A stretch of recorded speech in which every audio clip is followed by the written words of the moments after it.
सबसे पहले मैं आप सब लोगों का आज के इस मौके पे बहुत बहुत तहे दिल से स्वागत करता हूं।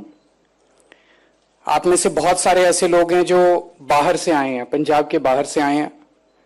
उन सबको मैं बहुत बहुत दिल से शुक्रिया अदा करता हूं, आपने समय निकाला इस बेहद महत्वपूर्ण कॉन्फ्रेंस में आने के लिए। कई लोग रात को पहुंचे, कई लोग सुबह पहुंचे। आप सबसे निवेदन है, Punjabis are suppose to be very good hosts. अगर आपको किसी तरह की कोई भी तकलीफ हो, please don't hesitate to get back to us. It will be a pleasure for us to be at your service.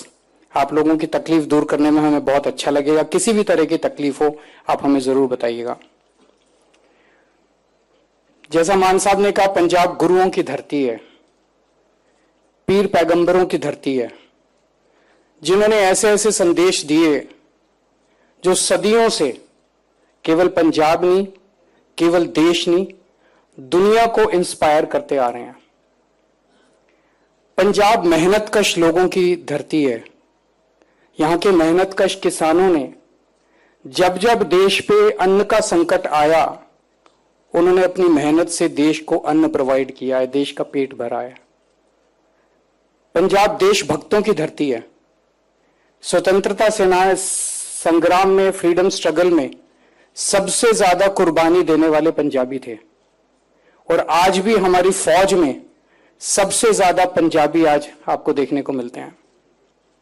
और पंजाब एंटरप्रेन्योर्स की धरती है, बिजनेसमैन की धरती है। यहां के खून में एंटरप्रेन्योरशिप है। बच्चा पैदा होते ही यह सोचता है कि क्या करना है आगे चल के। एक मजाक चलता है कि अगर कल को चांद पे मनुष्य का निवास हुआ तो सबसे पहले वहां पे पंजाबी ढाबा खुलेगा। एक टाइम ऐसा था 1980s में, जब पंजाब नंबर 1 पे होता था देश के अंदर पर कैपिटा इनकम में। पंजाब नंबर 1 पे होता था इकोनॉमिक स्टेटस में। पूरे देश के अंदर इकोनॉमिकली पंजाब सबसे डेवलप्ड, तरक्की करने वाला राज्य होता था। लेकिन पिछले 40 साल के अंदर कुछ हुआ ऐसा कि धीरे धीरे धीरे धीरे करते करते आज पंजाब 18वें स्थान पे पहुंच गया, 18th। पिछले 40 साल में क्या हुआ, मैं उसमें नहीं जाऊंगा, because this is not a political platform. लेकिन जब हमने 2022 में सरकार संभाली तो उस वक्त एक बहुत ग्लूमी एटमॉस्फेयर था। इंडस्ट्री छोड़ छोड़ के पंजाब छोड़ के जा रही थी। कोई मध्य प्रदेश जा रहा था, कोई हिमाचल प्रदेश जा रहा था, कोई उत्तर प्रदेश जा रहा था। इंडस्ट्री छोड़ के जा रही थी। पंजाब की इकोनॉमिक हालत बहुत खराब थी, बहुत ज्यादा कर्जा था पंजाब के अंदर। उस हालत में हमने पंजाब को संभाला था।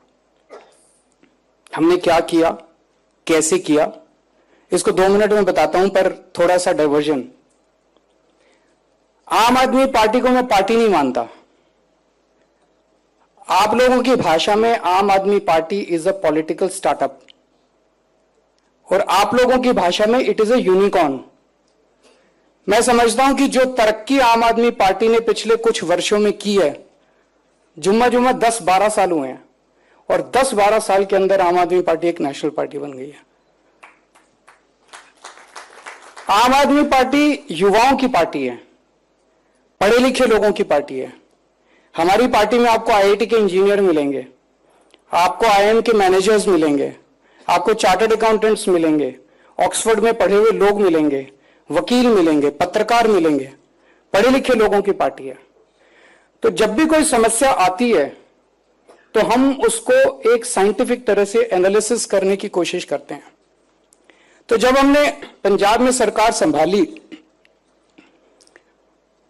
और सामने अंधेरा ही अंधेरा था, तो हमने ये देखने की कोशिश की कि ऐसे बहुत सारे देश हैं जो एक वक्त भारत से बहुत पीछे होते थे और आज बड़ी तरक्की कर गए। उन देशों ने क्या किया? आप साउथ कोरिया ले लीजिए, जापान ले लीजिए, जर्मनी ले लीजिए, सिंगापुर ले लीजिए, चाइना ले लीजिए। जापान और जर्मनी सेकेंड वर्ल्ड वॉर के बाद बिल्कुल तहस नहस हो गए थे, आज कितने डेवलप्ड कंट्रीज हो गए। सिंगापुर जब आजाद हुआ तो सिंगापुर में कुछ भी नहीं था, बुरा हाल था, हमसे बहुत पीछे था उस वक्त सिंगापुर। आज सबसे ज्यादा पर कैपिटा इनकम सिंगापुर की है। कोरियन वॉर के बाद साउथ कोरिया का बुरा हाल था, आज south Korea is one of the most developed countries. China कुछ दशकों पहले इंडिया से बहुत पीछे था, आज चाइना दुनिया का नंबर 1 कंट्री बना हुआ है। उन्होंने ऐसा क्या किया? तो 2 चीजें मोटी मोटी निकल के आ रही हैं जो उन्होंने की और वहां से हम लोगों ने प्रेरणा ली। एक, उन्होंने अपने इंडस्ट्री के लोगों के साथ बैठ के ये देखा कि क्या करना है जिससे कि बहुत बड़े स्तर के ऊपर इंडस्ट्रियल डेवलपमेंट हो सके। इंडस्ट्री को क्या चाहिए, लोगों को क्या चाहिए, बिजनेस करने वाले लोगों को क्या चाहिए। इंडस्ट्रियल डेवलपमेंट बहुत 4% ग्रोथ, 5% ग्रोथ नहीं, एक बहुत एक्सपोनेंशियल ग्रोथ अगर आपको चाहिए तो क्या करने की जरूरत है। और दूसरा, उन्होंने अपने ह्यूमन कैपिटल में इन्वेस्ट किया। इन 2 चीजों को मद्देनजर रखते हुए हमने वही किया। मैंने और मान साहब ने पिछले 2-3 साल के अंदर पंजाब के अंदर जगह जगह घूम घूम के सनतकार मिलनी, व्यापारी मिलनी, यानी कि इंडस्ट्रियलिस्ट और ट्रेडर्स व्यापारियों के साथ मिल मिल के इतनी मीटिंग्स की हैं और उनकी बातें सुनी है कि आपको क्या चाहिए। अगर हम अपने एसी कमरे में हम या अफसर बैठ के ये सोचे कि हमें सब कुछ पता है, हमें कुछ नहीं पता। हमें नहीं पता टेक्सटाइल कैसे काम करता है, हमें नहीं पता ये हॉस्पिटैलिटी इंडस्ट्री कैसे काम करती है, हमें नहीं पता रियल एस्टेट क्या, आपकी क्या तकलीफें, आपको क्या चाहिए।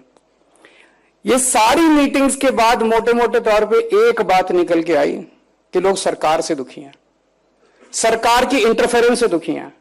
अगर एक ही डिमांड है कि सरकार इंटरफेयर करना बंद कर दे, हमें अपना काम करने दो, हमें अपना धंधा करने दो। 24 घंटे हम सरकार का कभी ये डिपार्टमेंट, कभी वो डिपार्टमेंट, कभी ये अप्रूवल, कभी वो अप्रूवल, कभी ये पेनल्टी, कभी ये धमकी, कभी ये इंस्पेक्टर, कभी वो इंस्पेक्टर, फंसे हुए हैं सारे हमारे व्यापारी इस तामझाम के अंदर। तो वहां से हमने प्रेरणा लेके कई सारी चीजें शुरू की।